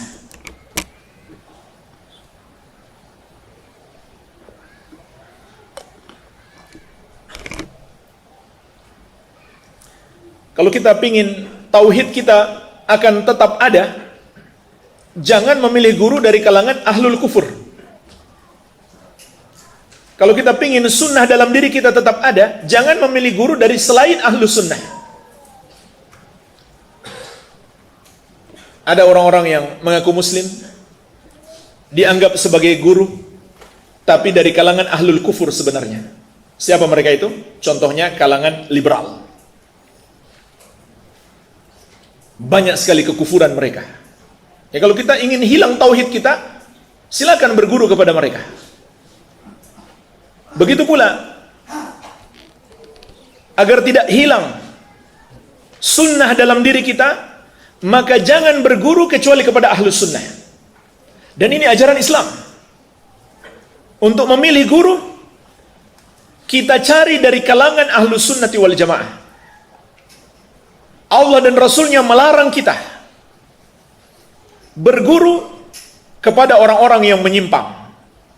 Disebutkan dalam banyak ayat dan hadis. Di antaranya dalam surat Ali Imran ayat ke-7. Allah Azza wa Jalla berfirman, "Fa ammal ladzina fi qulubihim zaygun." Maka orang-orang yang di hati mereka ada penyakit kesesatan. Fayattabi'una ma tashabaha minhu. Mereka akan mencari atau berdalil dengan ayat-ayat dan hadis yang mutasyabih. Maksudnya, yang orang banyak belum mengerti ayat itu atau hadis itu, sehingga mereka manfaatkan ayat dan hadis itu untuk menyesatkan mereka. Ibtigha'al fitnah, kata Allah, untuk membuat fitnah, yaitu menyesatkan. Wabtigha'a ta'wili, dan membuat-buat takwilnya. Maksudnya apa? Dia takwilkan sendiri, atau dia tidak mengikuti takwil seperti yang dipahami para sahabat. Jadi jelas, inilah yang Allah peringatkan dalam surat Ali Imran ayat ke-7. Ada da'i, ada ustadz menyampaikan ayat, menyampaikan hadis, tapi makna dari ayat dan hadis itu dia berbeda sendiri, atau tidak mengikuti pemahaman para sahabat. Dia tafsirkan sendiri, atau mengikuti pemahaman yang menyimpang. Jadi dia masih berdalil, dia masih punya ayat, dia masih punya hadis. Apalagi yang nggak punya ayat, nggak punya hadis sama sekali. Maka ayat yang Allah peringatkan kepada kita dalam ayat ini adalah orang yang memiliki dalil, tapi dalilnya dipahami secara salah, ditakwilkan sendiri, tidak mengikuti pemahaman ahlus sunnati wal jamaah, pemahaman Nabi SAW dan para sahabat. Nah, jemaah sekalian, tentang ayat ini Nabi SAW bersabda. Jadi ada hadis yang menerangkan ayat ini. Hadis yang diriwayatkan Al-Bukhari dan Muslim dari Aisyah radhiyallahu anha. Kata Nabi SAW, "Fa idza ra'aital ladzina yattabi'una ma tashabaha minhu fa ulaika alladzina sammallah fahdharuhum." Kalau kamu lihat orang-orang yang mempergunakan dalil-dalil tersebut untuk mendukung penyimpangan mereka. Jadi dia pakai ayat, pakai hadis, tapi malah mendukung penyimpangan. Atau dia tafsirkan sendiri tanpa memahaminya seperti pemahaman salaf. Maka Nabi SAW mengatakan, mereka itulah yang Allah maksudkan dalam ayat ini, fahdharuhum, jauhi mereka. Nabi SAW menyuruh kita menjauhi mereka. Kenapa jemaah sekalian kita harus menjauhi mereka? Karena pertama itu perintah Allah dan Rasulnya. Itu perintah Allah dan Rasulnya. Kemudian yang kedua, kita akan tersesat. Atau mungkin tersesat. Makanya kita harus jauhi mereka, tidak boleh mendekati, tidak boleh menjauhi majelis, tidak boleh menghadiri majelisnya, tidak boleh menjadikan dia sebagai guru. Walaupun kita yakin gak akan tersesat, tetap masih ada mudarat lain. Apa mudarat lain? Ketika kita hadir di majelisnya dan dia menyampaikan kemungkaran dan kita diam saja, maka kita berdosa. Harusnya kita menegur, harusnya kita menyampaikan yang hak. Apalagi kemungkaran lain. Ketika kita hadir di sebuah majelis yang di situ disampaikan kesesatan, sama saja kita menolong majelis itu, memperbanyak jumlah mereka, membuat mereka tambah semangat. Dan juga kemungkaran yang lainnya adalah mungkin menyesatkan orang lain, menipu orang lain. Karena bisa jadi ada orang yang hadir di sebuah majelis karena melihat kita hadir, apalagi dia public figure. Dia hadir di sebuah majelis, orang-orang pada ikut, mereka tidak tahu padahal itu majelis yang menyesatkan. Jadi jemaah sekalian, banyak kemungkaran di dalamnya. Dan yang paling kita takuti adalah kita menjadi tersesat. Dahulu imam besar Ahlus Sunnah, Amirul Mukminin fil hadis, Al-Imam Sufyan Ats-Tsauri rahimahullahu taala pernah berkata, "Man sami'a bi bid'atin fala yahkiha li julasaihi la yulqiha fi qulubihim." Barang siapa mendengarkan satu pendapat bid'ah, satu syubhat, jangan dia sampaikan ke teman-temannya. Cukup dia saja yang jadi korban. Jangan dia sampaikan ke teman-temannya, agar tidak dia masukkan syubhat itu ke dalam hati mereka. Itu teman kita mungkin sesama Ahlus Sunnah atau sesama penuntut ilmu. Dia mendengarkan syubhat, dia sampaikan ke kita. Kita kena syubhat. Apalagi kalau duduk langsung kepada orang yang menyampaikan syubhat itu pertama kali, atau penyebarnya. Tentu lebih berbahaya lagi. Imam Az-Zahabi rahimahullah dalam kitab beliau Syiar A'lamin Nubala, dalam biografi Sufyan Ats-Tsauri, beliau memberikan komentar tentang ucapan ini. Kata beliau, "Aktsaru a'immati salaf ala hadza at-tahdhir yarawna anna al-quluba dha'ifa wa syubha khattafah." Kebanyakan ulama salaf memberi peringatan keras untuk kita tidak bermajlis dengan orang yang menyimpang. Kenapa? Karena mereka memandang hati itu lemah dan syubhat menyambar-nyambar. Ini ulama salaf dahulu. Apakah kita merasa hati kita lebih kuat daripada ulama salaf? Ternyata mereka masih takut. Tapi subhanallah, ada orang yang malah mempermainkan athar ini. Dia permainkan athar ini. Dia anggap remeh. Jadi jemaah sekalian, ini jalan salaf. Jalan Ahlus Sunnah wal Jamaah, memilih guru dari kalangan Ahlus Sunnah untuk menghindari mudarat-mudarat itu tadi. Dan masih banyak lagi dalil-dalil, masih banyak lagi dalil-dalil dari Al-Quran dan Sunnah yang melarang kita bermajelis dengan orang-orang yang menyimpang. Dan mungkin kita sudah saksikan, sudah kita dengarkan berapa banyak orang yang tadinya sudah berhijrah, mengenal Sunnah, kemudian tersesat. Kenapa? Salah milih guru. Salah milih guru. Bahkan tidak sedikit yang jadi teroris. Dulu dia anak baik, tiba-tiba kita dengarkan mati bom bunuh diri. Dari mana dia dapatkan itu? Dari gurunya, dari majelis yang dia ikuti. Maka hati-hati. Termasuk majelis-majelis yang suka memprovokasi massa untuk turun ke jalan. Ini juga sangat berbahaya. Oleh karena itu jamaah sekalian, zaman dahulu para ulama menyebutkan ada golongan khawarij yang disebut al-qa'adah. Artinya mereka duduk-duduk saja. Enggak pernah mereka turun ke jalan mengangkat senjata untuk memerangi para penguasa kaum muslimin. Enggak pernah. Tapi kata para ulama, justru mereka paling berbahaya. Kenapa? Mereka provokatornya. Siapa mereka itu? Ustadznya, kiainya. Ketika masa sudah terbakar, mereka menghilang entah kemana. Maka hati-hati. Dan jemaah sekalian ketahuilah, termasuk kemungkaran terbesar di abad ini adalah demonstrasi. termasuk kezoliman terbesar kepada umat manusia. Dulu para sahabat berjihad membela agama Allah Azza wa Jalla. Berjihad membela agama Allah, dan jihadnya bersama Nabi Muhammad sallallahu alaihi wasallam. Tetapi dalam hadis yang diriwayatkan Imam Ahmad dari sahabat yang mulia Mu'adz bin Anas radhiyallahu anhu, dan hadis ini disahihkan juga oleh Syekh Al-Albani, Rasulullah sallallahu alaihi wasallam mengatakan kepada pasukan jihad di zaman beliau,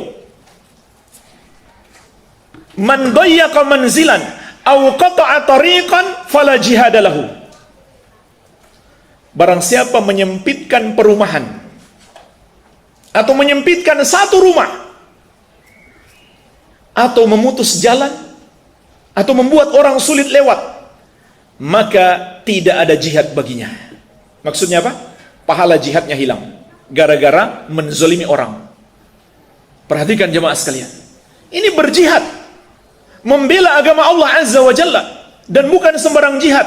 Jihad bersama Nabi Muhammad SAW.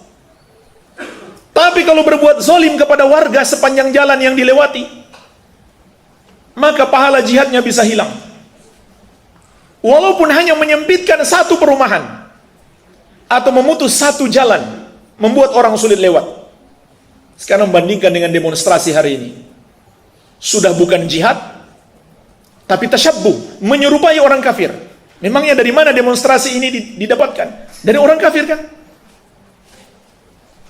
Makanya di negara-negara kafir, demonstrasi itu dilindungi oleh undang-undang.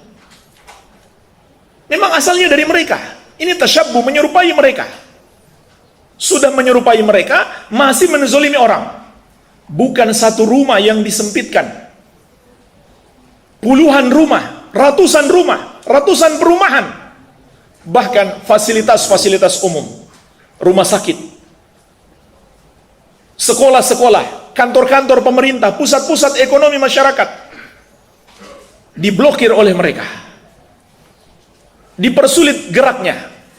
Macet bukan hanya satu jalan, puluhan bahkan ratusan jalan. Mungkin jutaan manusia yang mereka zolimi, macet gara-gara mereka ada demo. Itu pun demonya, walaupun bukan demo anarkis, tetap saja bikin macet. Apalagi kalau demonya anarkis. Terlebih lagi jemaah sekalian, ini yang paling berbahaya dalam demonstrasi. Menghilangkan nyawa seorang muslim. Sama saja. Yang hilang nyawa itu sesama demonstran atau aparat keamanan. Dan dia muslim. Ini dosanya sangat besar. Allah Azza wa Jalla telah memberikan peringatan keras. Wa may yaqtul mu'mina muta'ammidan fajaza'uhu jahannamu khalidan fiha wa ghadiba Allahu 'alaihi wa la'anahu wa a'adda lahu 'adzaban 'azima. Barang siapa membunuh orang mukmin dengan sengaja, membunuh seorang muslim dengan sengaja, baginya neraka jahanam. Dia akan diazab dalam waktu yang sangat lama. Allah murka kepadanya, Allah melaknatnya, dan Allah telah menyiapkan baginya azab yang besar. Jangan main-main jemaah sekalian dengan nyawa seorang muslim. Tapi kalau sudah ricuh, sudah rusuh, nyawa sudah tidak lagi berharga. Mereka tidak peduli lagi. Sama saja, apakah itu anggota masyarakat atau aparat, apabila hilang nyawanya, maka semua yang terlibat di situ, walaupun mungkin nggak langsung dia yang membunuh, tapi kita harus takut semua yang terlibat akan dimintai pertanggungjawaban oleh Allah. Umar pernah mengancam, andaikan seluruh penduduk Son'a yang ada di Yaman bersatu menyebabkan hilangnya satu nyawa, saya akan kisos semuanya. Artinya apa? Semua yang terlibat, walaupun dia bukan pelaku langsung, harus hati-hati jemaah sekalian. Ini bahaya besar. Apalagi kalau yang mereka demo itu nggak jelas. Mendemo hanya karena mendengar hoax, mendengar isu-isu tidak jelas. Ketika ditanya apa yang mereka perjuangkan, nggak ngerti, nggak tahu. Terlebih lagi yang diperjuangkan hanya kepentingan pribadi, bahkan maksiat. Nggak mau ditangkap polisi kalau berzina. Itu kan diantara yang mereka tuntut. Berzina nggak mau diganggu polisi. Jadi yang dibela adalah kepentingan hawa nafsu, maksiat, bukan agama. Andai dia bela agama, itu cara yang salah. Niatnya betul, niatnya baik, tapi caranya tidak benar. Apalagi kalau hanya membela kepentingan duniawi atau bahkan hawa nafsu, maksiat. Jadi jemaah sekalian, hati-hati. Kita salah memilih guru, salah menuntut ilmu, kita diarahkan kepada perbuatan-perbuatan yang tidak benar, dan kita mengira itu baik. Kita mengira itu adalah hal yang baik, perjuangan, jihad, padahal itu adalah kemungkaran. Maka berhati-hatilah dalam memilih guru. Baik, ini yang kelima. Kemudian yang keenam, memilih kawan bergaul yang baik. Ini juga penting untuk mempertahankan hidayah dalam diri kita. Tidak sedikit orang yang tersesat karena kawan dekat, yang Allah telah peringatkan dalam surat Al-Furqan mulai ayat ke-27. Wa yauma ya'uddu dzalimu 'ala yadayhi. Ingatlah jemaah sekalian. Kata Allah, suatu hari ketika orang zalim itu menggigit tangannya sendiri. Yaqulu ya laitani takhadtu ma'ar rasuli sabila. Sambil dia berkata, andaikan dulu aku mengikuti jalan Rasul. Ya wailata laitani lam attakhidh fulanan khalilah. Celakalah aku. Andaikan dulu aku tidak menjadikan fulan sebagai teman karibku. Laqad adallani 'ani dzikri ba'da idz ja'ani. Sungguh dia telah menyesatkan aku dari Al-Qur'an setelah Al-Qur'an itu datang kepadaku. Wa kana syaitan lil insani khadzula. Dan setan itu memang penipu manusia. Jadi ini penyesalan orang yang dulu di dunia salah memilih kawan. Gara-gara kawan dia tersesat. Dan dalam hadis Abu Hurairah radhiyallahu anhu diriwayatkan Imam Abu Daud, Rasulullah sallallahu alaihi wasallam bersabda, "Al-mar'u 'ala dini khalilih, falyanzur ahadukum man yukhalil." Seseorang itu tergantung agama sahabat dekatnya. Maksudnya bagaimana akidahnya, ibadahnya, akhlaknya, tergantung sahabat karibnya. Maka setiap kalian hendaklah melihat siapa yang hendak dia jadikan sahabat karibnya. Dan masih banyak lagi jemaah sekalian dalil-dalil yang menyuruh kita selektif dalam memilih kawan. Jangan jadikan sebagai kawan dekat kecuali orang soleh, penuntut ilmu. Kalau kita ingin rajin menuntut ilmu, ya berkawan dengan penuntut ilmu. Kalau kita berkawan dengan orang malas menuntut ilmu, maka kita harus khawatir kita tertular menjadi malas menuntut ilmu. Orang baik, orang yang taat kepada Allah, orang yang menjauhi maksiat, inilah yang seharusnya jadikan teman kita. Kadang-kadang jemaah sekalian, teman itu menjadi setan. Maka hati-hati. Karena dia mengajak kita melakukan yang mungkar atau menghalang-halangi kita melakukan yang benar. Seperti juga yang terjadi pada Abu Thalib. Abu Thalib sampai mau mati masih berteman dengan Abu Jahal. Akhirnya dia mau masuk Islam, dihalang-halangi oleh Abu Jahal. Nabi SAW mengatakan kepada Abu Thalib, "Ya ammi qul la ilaha illallah, kalimatan uhajjalaka bihi indallah." Wahai paman, ucapkan la ilaha illallah. Kalimat ini dengannya aku akan berhujjah untukmu di hadapan Allah kelak di hari kiamat. Tapi kata Abu Jahal, "Atargabu an millati Abdul Muttalib?" Apakah kamu benci dengan agama nenek moyangmu? Kamu sekarang sudah mau mengikuti Muhammad? Dicela oleh Abu Jahal. Sampai mati dia ikut Abu Jahal. Subhanallah. Kurang apa dekatnya Abu Thalib dengan Rasulullah SAW, yang mendakwahi Abu Thalib adalah ustadz terbaik, guru terbaik, tetapi tetap saja dia tidak dapat hidayah. Di antara sebabnya adalah salah memilih kawan.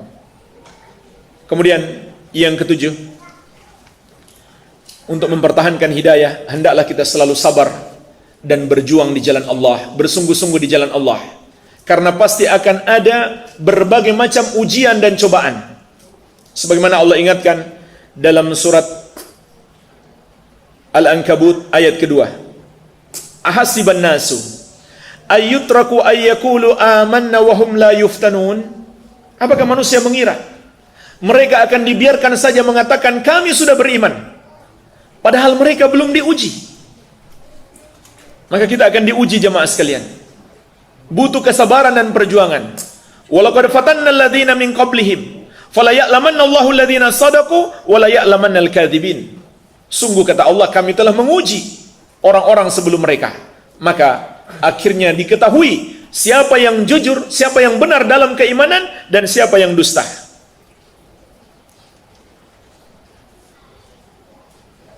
Jadi perlu kesabaran dan perjuangan. Dan Allah telah berjanji dalam surat Al-Ankabut ayat ke-69, kalau kita berjuang, kita pasti ditolong. Walladzina jahadu fina lanahdiyannahum subulana wa innallaha lama'al muhsinin. Surat Al-Ankabut ayat ke-69. Dan orang-orang yang bersungguh-sungguh di jalan kami, benar-benar akan kami tunjukkan kepada mereka pintu-pintu hidayah kami. Jadi perlu ada kesungguhan, perlu ada kesabaran. Dan Nabi SAW juga bersabda, huffatil jannatu bil makarih wa huffatin naru bisyahwat. Surga itu diliputi dengan hal-hal yang dibenci oleh hawa nafsu, dan neraka diliputi dengan hal-hal yang disenangi oleh hawa nafsu. Beliau juga bersabda, man yatasabbar yusabbirhullah wa man yasta'fif yu'iffahullah. Barang siapa berusaha untuk sabar, maka Allah akan menyabarkannya. Dan barang siapa berusaha menjaga kesucian dirinya, maka Allah akan menjaga kesucian dirinya. Jadi perlu ada usaha, perlu ada kesabaran, bahkan mungkin pengorbanan. Pembunuh 100 nyawa, bagaimana caranya dia bertobat? Dia harus berkorban.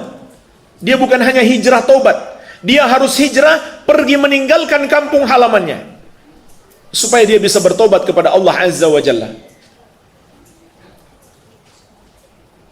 Maka ini termasuk kunci mempertahankan hidayah. Kemudian yang ke-8, termasuk kunci utama dalam mempertahankan hidayah adalah berani di jalan Allah Azza wa Jalla. Berani di jalan Allah Azza wa Jalla. Kenapa harus berani, jemaah sekalian? Karena akan ada orang-orang yang mencelah. Makanya Allah kabarkan kepada kita di surat Al-Maidah ayat ke-54. Di antara sifat orang-orang yang Allah cintai, wala yakhafuna laumata laim. Mereka tidak takut di jalan Allah celaan orang yang mencelah. Dan ini termasuk penyebab Abu Thalib tidak mendapatkan hidayah, gara-gara takut dicela oleh Abu Jahal, takut dicela oleh masyarakatnya. Maka jangan takut celaan manusia dalam ketaatan kepada Allah.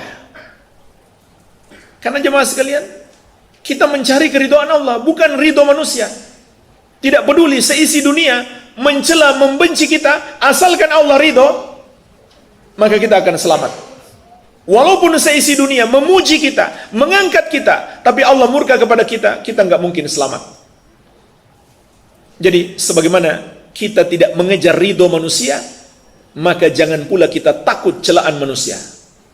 Ridho manusia, pujian manusia tidak akan mengangkat kita, dan celaan manusia tidak akan merendahkan kita sedikit pun. Justru mereka yang menjadi rendah karena mereka berbuat zalim.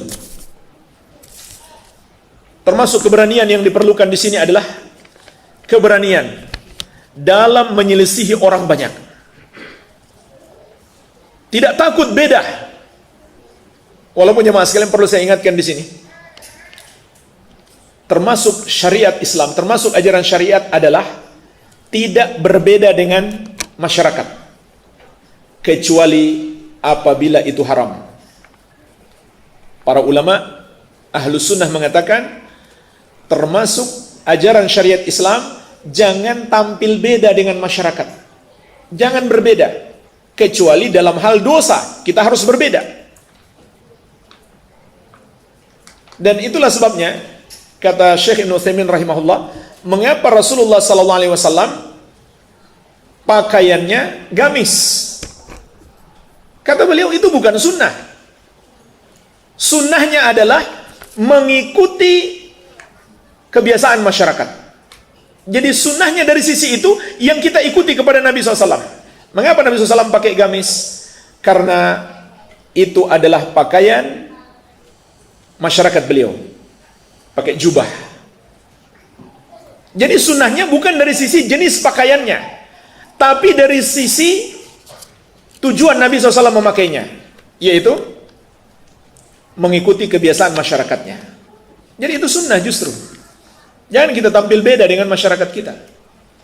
Kecuali dalam hal yang haram. Mereka berbuat haram, nggak boleh kita ikut. Walaupun seisi dunia membenci kita, nggak peduli. Walaupun sekampung memusuhi kita, tidak peduli. Kalau itu haram, nggak boleh kita lakukan. Tapi selama itu nggak mengandung dosa, masih hal yang mubah, maka tidak masalah. Maka justru sunnah kita sesuai dengan masyarakat kita. Jadi jemaah sekalian, kalau itu salah, kalau itu dosa, nggak boleh kita ikut-ikutan. Kita harus berani menyelisihi orang banyak. Suka ikut-ikutan orang banyak, tidak peduli apa yang mereka lakukan itu sesuai syariat atau tidak, ini termasuk sebab manusia tersesat. Sebagaimana Allah ingatkan dalam surat Al-An'am ayat 116. Wa in tuti aktsara man fil ardi yudilluka an sabilillah. Kalau kamu ikuti kebanyakan manusia di muka bumi, maka mereka akan menyesatkan kamu dari jalan Allah. Ini harus berani berbeda kalau mereka menyelesaikan syariat. Termasuk jemaah sekalian, keberanian yang kita butuhkan adalah berani menyelisihi tradisi nenek moyang, budaya-budaya warisan nenek moyang yang bertentangan dengan syariat. Ini termasuk penghalang hidayah dan penghilang hidayah. Sebagaimana Allah ingatkan dalam banyak ayat, dalam banyak kasus umat-umat para nabi, ketika para nabi mendakwahi mereka, mereka tidak mau ikut gara-gara mempertahankan budaya nenek moyang. Dan itu juga yang terjadi pada Abu Thalib. Kata Abu Jahal, "Atargabu an millati Abdul Muttalib?" Apakah kamu sudah benci dengan agama Abdul Muttalib ayahmu sehingga mau mengikuti agama Muhammad? Juga Allah sebutkan di surat Al-Baqarah ayat 170. Wa idza qila lahum ittabi'u ma anzalallah qalu bal nattabi'u ma alfaina alaihi aba'ana. Apabila dikatakan kepada mereka, ikuti apa yang Allah turunkan, mereka jawab, kami hanya mau mengikuti apa yang diwariskan oleh nenek moyang kami. Dan Allah tegaskan, awalau kana aba'uhum la ya'kiluna syai'aw wa la yahtadun. Apakah mereka masih mau mengikuti juga? Walaupun nenek moyang mereka tidak tahu apapun, nggak pernah belajar agama, dan bahkan belum mendapatkan hidayah. Dulu masih animisme, dinamisme, Hindu, Buddha, belum masuk Islam. Kok masih mau diwariskan budaya-budaya syirik? Maka jemaah sekalian, ini penyebab manusia tersesat. Maka harus berani. Kemudian yang kesembilan, menjauhi fitnah syahwat dan syubhat. Menjauhi fitnah syahwat dan syubhat. Jadi bukan hanya jangan lakukan, tapi jauhi. Kalau kita mendekat walaupun belum melakukan, maka itu yang membuat kita terjerumus. Itu yang membuat kita terjerumus. Jamaah sekalian, ini membutuhkan pembahasan yang lebih panjang, tapi secara singkat, surat As-Sajdah ayat ke-24 Allah mengatakan, wa ja'alna minhum a'immata yahduna bi amrina lamma sabaru wa kanu bi ayatina yuqinun.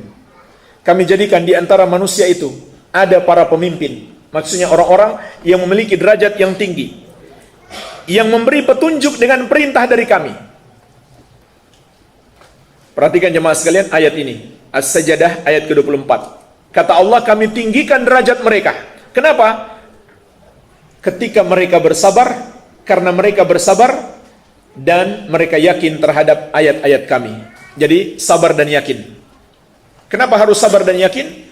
Sabar untuk menghadapi godaan syahwat, yakin untuk menghadapi serangan syubhat. Bagaimana caranya? Ilmu dan amal, dan banyak-banyak berdoa kepada Allah Azza wa Jalla. Dan inilah jemaah sekalian yang ke-10, agar hidayah kita tetap bertahan adalah banyak-banyaklah berdoa kepada Allah Azza wa Jalla dan bertawakal hanya kepada Allah.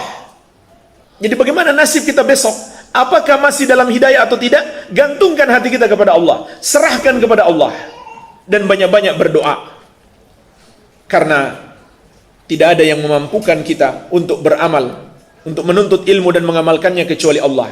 Tidak ada yang memberikan hidayah, tidak ada yang menganugerahkan istiqamah kecuali Allah. Dalam surat An-Nur ayat ke-21, Allah Azza wa Jalla menegaskan, "Walaula fadlullahi 'alaikum wa rahmatuhu ma zaka minkum min ahadin abadan." Kalaulah bukan karena anugerah dari Allah kepadamu dan rahmatnya, maka tidak ada seorang pun dari kamu yang dapat mensucikan dirinya selama-lamanya. Mensucikan diri itu artinya menjalankan perintah dan menjauhi larangan. Jadi ini pertolongan Allah. Maka tidak ada jalan lain kecuali memohon, meminta pertolongan kepada Allah. Dan di antara doa yang paling sering dibaca oleh Nabi Muhammad SAW adalah Allahumma ya muqallibal qulub tsabbit qalbi ala dini. Begitu juga beliau sering membaca Allahumma inni as'alukal huda wat tuqa wal afafa wal ghina. Intinya doa-doa minta hidayah.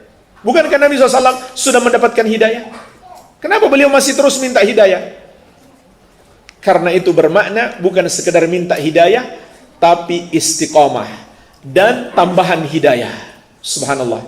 Nabi SAW saja masih berdoa minta istiqamah. Tentu kita lebih butuh untuk berdoa kepada Allah Azza wa Jalla. Inilah jemaah sekalian, 10 semoga menjadi sebab kita tetap istiqamah di atas hidayah. Bagaimana hukumnya menghadiri undangan walimah dari kerabat?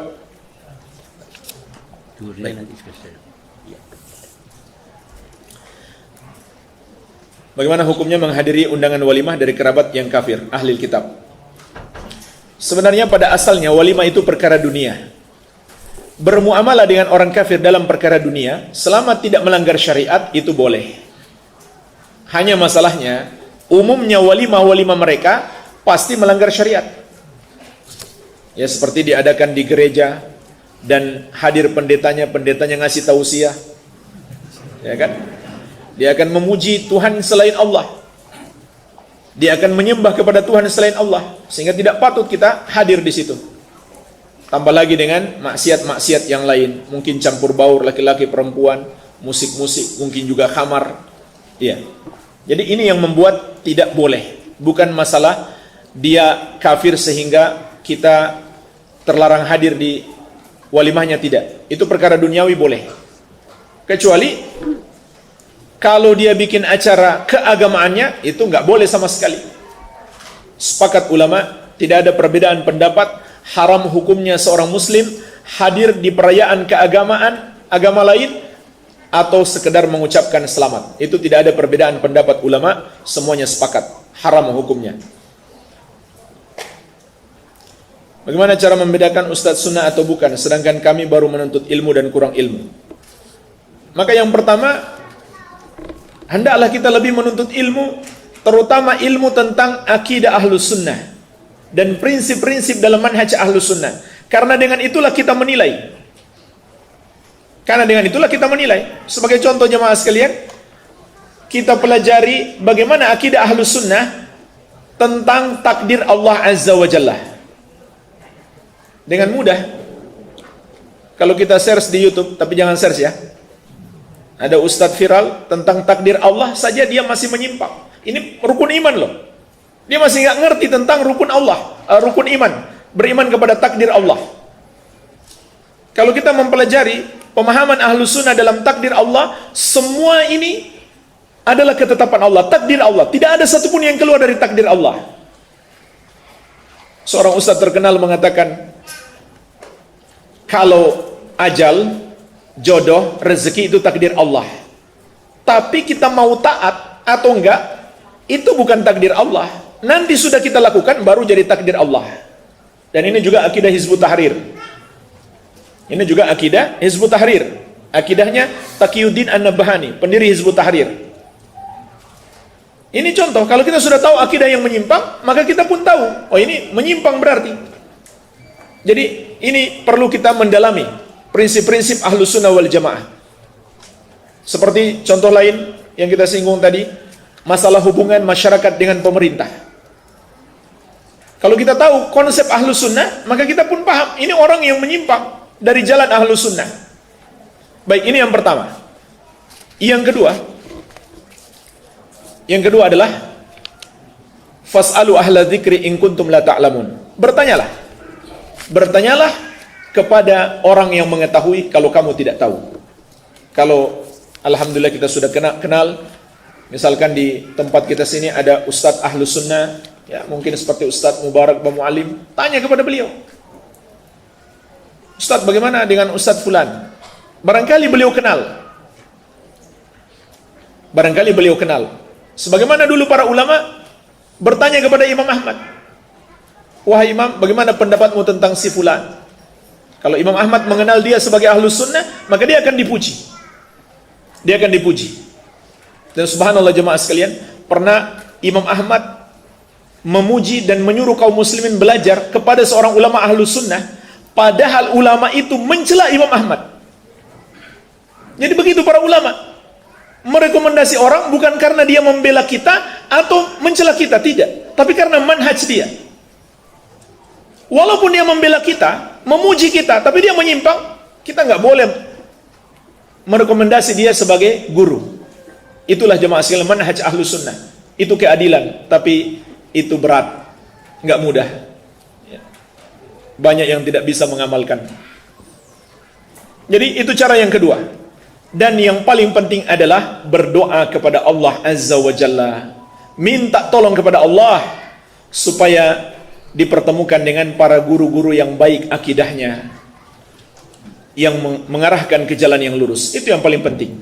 Iya.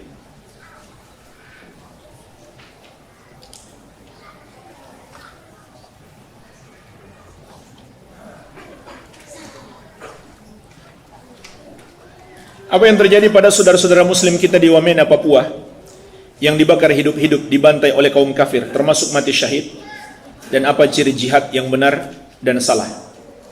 Kalau mereka dibunuh karena Islam, maka mereka insya Allah termasuk mati syahid. Dan seorang muslim yang mati terbakar, itu juga syahada, mati syahid. Mati tenggelam, mati tertimpa benda berat atau tertabrak mobil, itu termasuk mati syahid. Iya.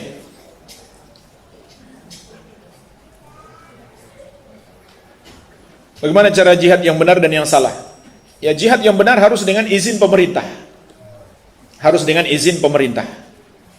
Maka untuk saudara-saudara kita di manapun yang dibantai oleh kaum muslimin, pertama kita mendoakan mereka.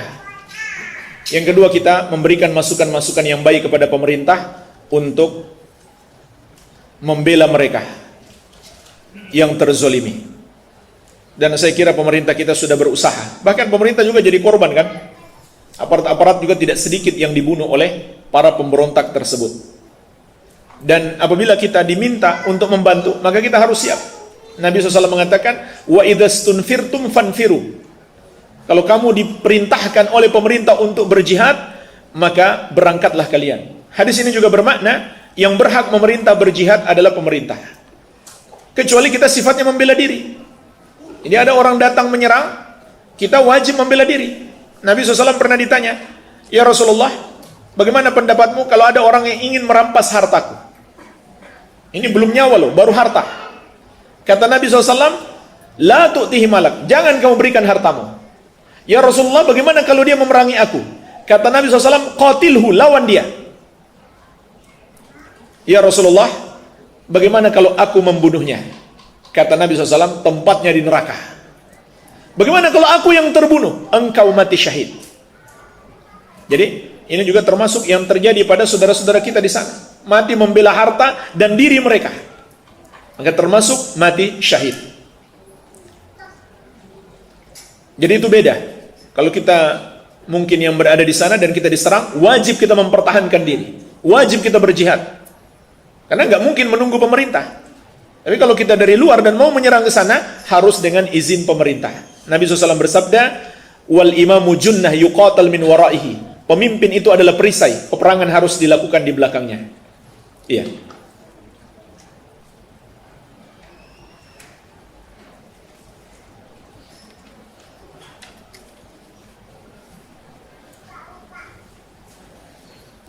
Saya mengikuti ormas di mana mereka membagi tauhid menjadi 4, yaitu rububiyah, uluhiyah, asma wa sifat, dan hakimiyah. Yang saya tahu di kajian-kajian salaf tauhid cuma ada 3. Baik, ini ciri-ciri golongan yang menyimpang. Ini ciri-ciri golongan yang menyimpang.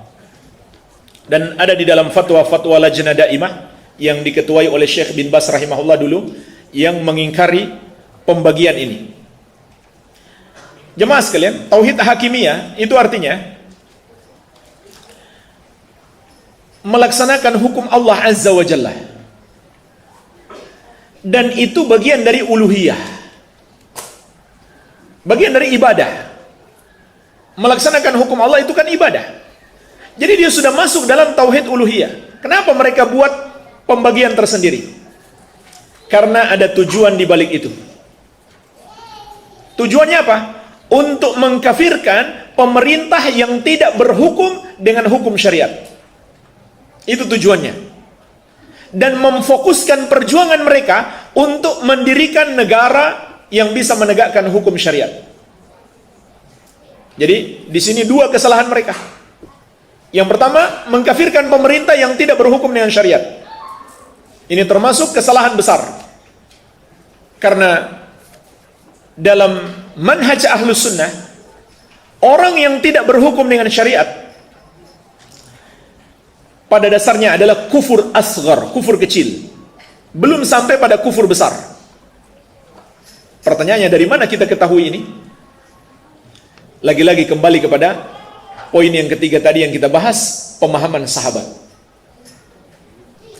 Bacalah dalam tafsir surat Al-Maidah 44. Bisa baca di tafsir Ibnu Katsir atau tafsir At-Tabari. Bagaimana sahabat memahami ayat ini? Wa man lam yahkum bima anzalallah fa ulaika humul kafirun. Barang siapa yang tidak berhukum dengan hukum Allah, mereka itu orang-orang kafir.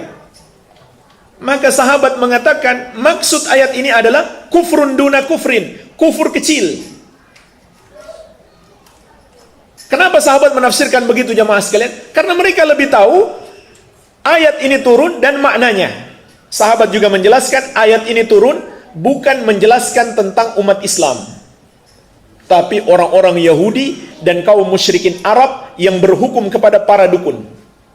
Nah, ketika ayat ini dihukumkan kepada kaum muslimin, kufurnya menjadi berkurang. Bukan kufur besar lagi, tapi kufur asgar. Jadi lihat detailnya pemahaman sahabat. Dari mana mereka dapatkan? Mereka kan dididik langsung oleh Rasulullah SAW. Gak mungkin mereka sembarang bicara dengan Al-Quran. Jadi mengkafirkan pemerintah kaum muslimin yang tidak berhukum dengan syariat, ini termasuk penyimpangan mereka. Kemudian yang kedua, perjuangan fokus mereka untuk mendirikan negara Islam. Negara Islam bagus, tapi fokus perjuangan bukan itu, tapi kepada la ilaha illallah, seperti yang dilakukan oleh Nabi Muhammad SAW. Jadi ini 2 penyimpangannya. Jamaah sekalian, mohon maaf waktu sudah habis. Ini saja yang bisa saya sampaikan. Lebih dan kurangnya saya mohon maaf. Yang benar itu dari Allah, yang salah dari kebodohan kami dan dari syaitan.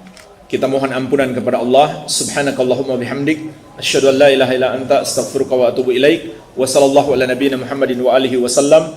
Walhamdulillahirabbil alamin. Wassalamualaikum warahmatullahi wabarakatuh.